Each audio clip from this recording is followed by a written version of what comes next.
there, Posh Coasters. It's Paula. I wanted to talk a little bit about ingredients today. Ingredients are a really big topic. Everyone's always curious about the ingredients in Posh. And I want to talk a little bit about the difference between naturally based and all natural, because people like to use the term all natural, but Posh is not all natural. We do not claim to be all natural, and we don't use that term. But I know it's very common to when you first start out with Posh to hear the word natural and to attach the all to it and say that we're all natural. And there's really no strong absolute industry definition of what all natural is. Some companies claim to be all natural, and they probably actually aren't. But what I always say, and this is kind of an unofficial term, but just the idea that if you took a plant and you pulled it out of the ground and you handed it to somebody, that would be all natural. It hasn't been processed. It is in its natural form. But even essential oils are not all natural because they have been processed. You have to take the plant of origin and you have to process it in order to get those essential oils out of it. So we are naturally based. And what that really means and what it all boils down to is that Posh is taking the best ingredients possible for our price point and putting them into products that are the best possible products with the most natural based ingredients possible. So I want to talk a little bit about a couple of my favorite ingredients. Sodium hyaluronate is something that is like my favorite ingredient to talk about right now with Posh. Never Grow Up. Never Grow Up has sodium hyaluronate in it, which is also similar in composition to hyaluronic acid, which is used in a lot of skincare these days, and it's a really it's a very popular ingredient that you see advertised in products for skincare these days. And what that is it's a tissue lubricant. So it is a humectant, so it draws in moisture, and then once it's in the skin, it holds it like a sponge. So even if you're younger, but as you get older and get to be to have more mature skin, as I've been calling my almost 50-year-old face, there's going to be fine lines starting, there's wrinkles starting, there's lines. And what the sodium hyaluronic does is it goes in there and it plumps those up.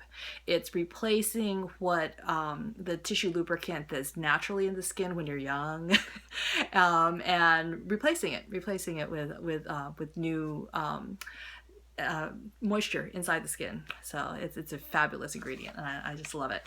The other really big ingredient that I talk a lot about is coconut oil. And obviously our coconut oil has coconut oil in it, but there are so many Posh products that have coconut oil in them, including all the big fat yummy hand creams have coconut oil in them. And coconut oil is just this amazing ingredient because it is so versatile. It's antibacterial, it's antifungal, it is incredibly moisturizing, it builds up the protein chains in the skin, and it's just amazing. I saw a meme that said, I got 99 problems and coconut oil took care of like 86 of them, which I thought was great because really it's so versatile. I tell people I use it on my arms and legs. I use it on my face. I take a tiny little bit, rub it through my palms, put it through my hair. It's just, coconut oil is a fantastic ingredient, and it's in lots and lots of our products. The other one, and I dropped it on the floor. The other ingredient that I love and I talk about a lot is caffeine. And Moisturize 911 is everybody's favorite. Not everybody, but it's my personal favorite on moisturizers. And it's the caffeine that really helps. A lot of Posh products have caffeine in it. And it's not just for coffee anymore. It gets into your bloodstream. It perks up skin so beautifully. Obviously, caffeinator and Impish Eyes are great on the eyes. I actually use Impish Eyes on my whole face at times.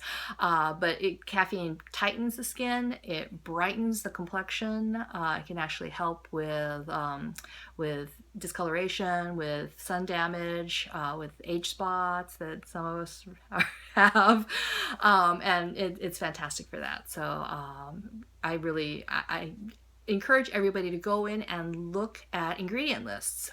The beautiful thing about Posh is that we have ingredient lists in the catalog. That back couple pages of the catalog are every single product with every single ingredient in all of them. So the information is right there. On the website, every single product on its page will have all of its ingredients, which is actually really rare these days. If you look at other brands, it's almost impossible to actually find out what's in their products, especially online, unless you actually physically have the product and you can look at it yourself. Go to the Bed Bath and Body Works website and try your best to find out what's in their products, and you will not be able to, because they do not list their ingredients. And there's got to be a reason for that, right? If you're not proud of your ingredients, you're not going to make them easily accessible to people. But Posh does, because Posh believes in its ingredients. I also wanted to talk about how sometimes people, they hear, oh, Posh is natural based, and they get their products and they look at the label and they go, wait, I thought that this was natural stuff because there's all these scientific sounding names on my product, and what's up with that? And sometimes people get upset. So to that, I would say, this is where your personal research comes in. And we are so lucky to live in an age where we have Google and all information is at your fingertips. You can go in, and if there's something that's upsetting somebody, like, what is this ingredient? What is that? You can go in and you can actually look it up and find out what it is. I do this all the time. I will look at Wikipedia pages for ingredients.